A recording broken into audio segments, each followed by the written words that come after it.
Hörmətli İlxan müəllim, Ermənistanda aləm qarışıb bir-birinə. Həqiqətən ara qarışıb, məzhəb itib. Yəni xüsusilə də seçkilərə çox az bir müddət qalmış. Belə görünür ki, təxribatların da arası kəsilməyəcək ki, əslində bunların da müəyyən siqnallarını, mesajlarını eşitməkdəyik. Bir gün sosial şəbəkələrdə qara maskalı kimlər səhərində silahla Nikol Paşinyanı hədələyir. Digər tərəfdən Serj Sarkisyan bir açıqlama və Facebookda bir paylaşım edir ki, mütləq Paşinyanı devirmək lazımdır. Bu proseslər nəticə etibarilə necə cərəyan edəcək? Rusiya nə kimi təxribatlar törədə bilər və ümumiyyətlə Paşinyan və onun qərb tərəfdaşları bu olası ssenarilərə necə hazırlanıb? Bəli, yəni 7 iyun parlament seçkilərinə Ermənistanda az vaxt qaldı. Bugün ayın 22-sidir. 9 gün buradan 7 gün dönür. Təxminən 2 həftədən bir neçə gün çox vaxt qalıb. Çox sərt siyasi polemika şəraitində keçir. Bir-birlərini təhqir edirlər namizəd, aşağılayıcı fikirlər söyləyirlər. Gərginlik getdikcə də artır.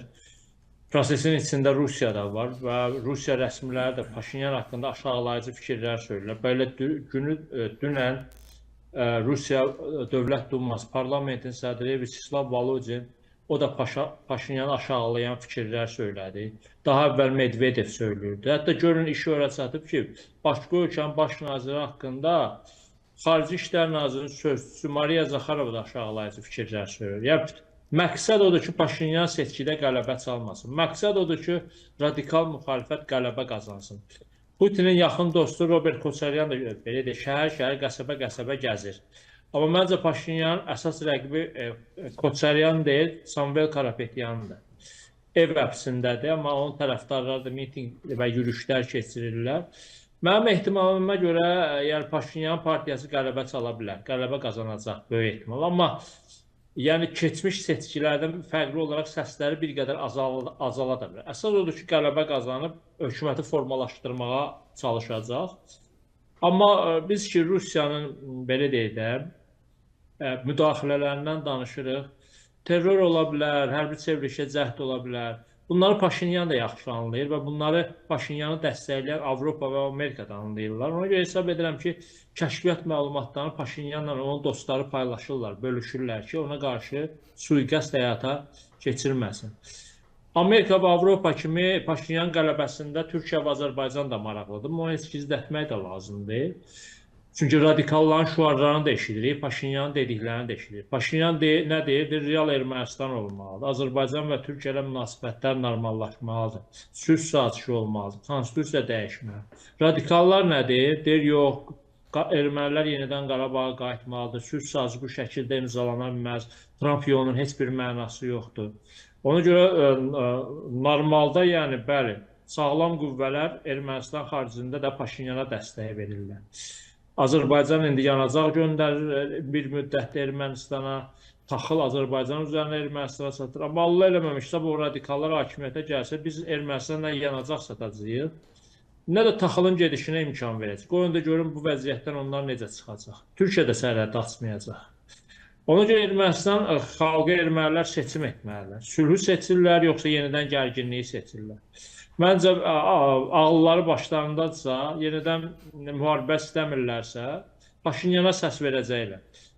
Susqun bir çoxluq var ki, küçələrə çıxmır, yürüyüşlər etmir. O susqun çoxluğun böyük hissəsi məncə Paşinyana səs verəcək. Amma sorğular göstərir ki, 20-30% arasında mövqeyini müəyyənləşməyən təbəqə də var. Onlar ideoloji cəhətdən hansı cəbhəyə daha yaxın görünür? Onlar, belə deyək, Paşinyandan o qədər razı deyirlər. Amma radikal müxalifətin də hakimiyyətə gəlişini istəmirlər. Çünki bilirlər ki, bunun ağır nəticələri olacaq. Ona görə seçim etməkdə çətinlik çəkirlər. Ona görə seçki günü ya onların bir qismi seçki məntəqələrinə gedəcək, ya da seçkidə iştirak etməyəcək. Paşinyan üçün faydalı olar ki, seçkiyə qatılmasınlar onlar. Paşinyan öz elektoratı özünə bəs edəcək.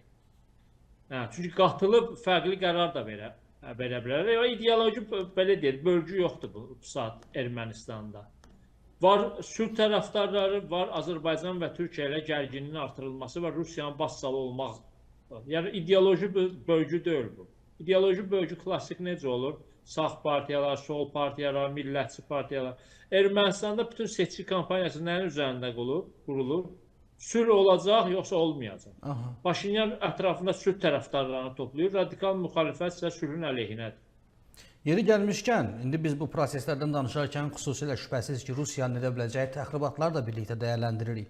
İndi Ermənistan da toplum olaraq o qədər də bəli, çox bilmiş bir insanlardır, ancaq bu proseslər onu göstərir ki, onların da bir çoxunun mütləq əksəriyyətinin beyni yuyulub. Ancaq bütün bunlara baxmayaraq bu 2020-ci il Qarabağ müharibəsindən sonra ki, bunların düşdüyü rəzil durum onları bir daha düşünməyə vadar elədi ki, onları Rusiya sabah müdafiə eləməyəcək və müharibə olsa onlar mütləq gedib orada ölməlidirlər. Belə olduğu təqdirdə və Rusiyanın Xarici İşlər Naziri olsun, Zaxarov olsun və digər rəsmi şəxslərin olsun bu qədər canfəşanlıqla Paşinyana qarşı kampaniyaya onların rəhbərlik etməsi Ermənistan cəmiyyətini bir düşündürürmü sizcə ki, yəni Rusiya Paşinyan doğru yoldadır deyə onları təkid edirmi bu proseslər?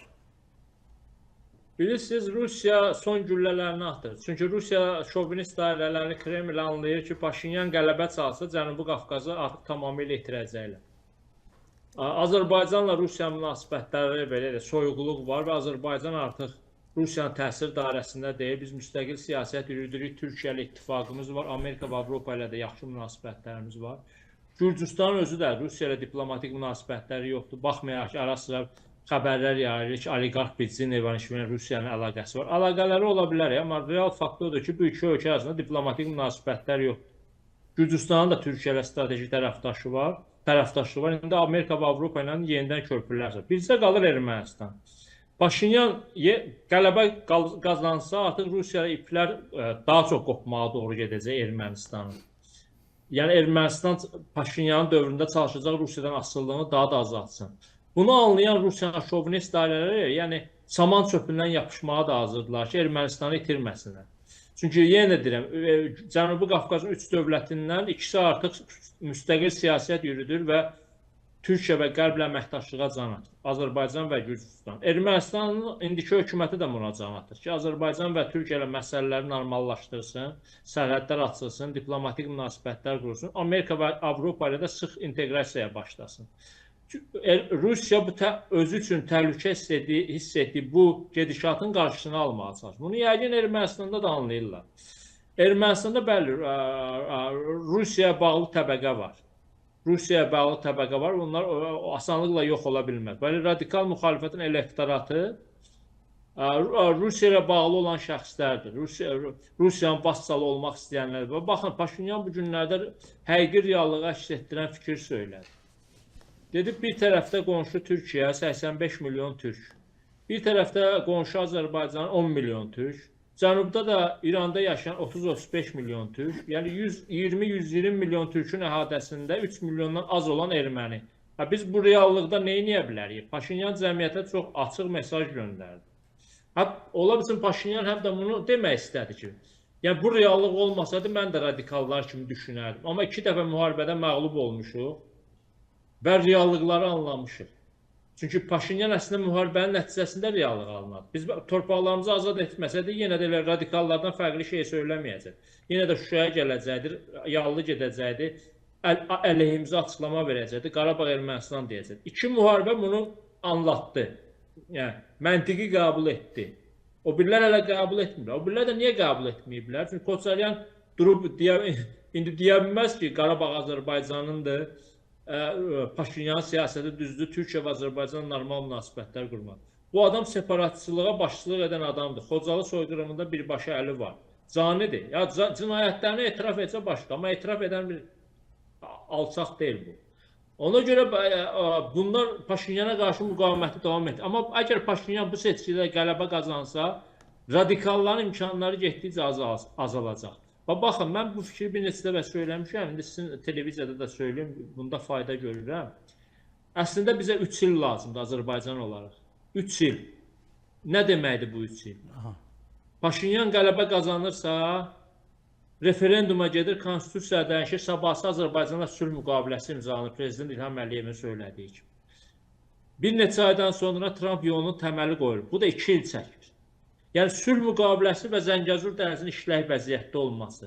Ondan sonra hakimiyyətə Ermənistanda kim gəlir gəlsin, bu reallığı dəyişənməyəcək. Sülh müqaviləsini cırıb-zibil yeşiyini ata bilməyəcək. Zəngəzur dəhlizini sökə bilməyəcək. Çünki bunlar hamısı Ermənistanın özünə də lazımdır. Koçaryan indi nə deyir?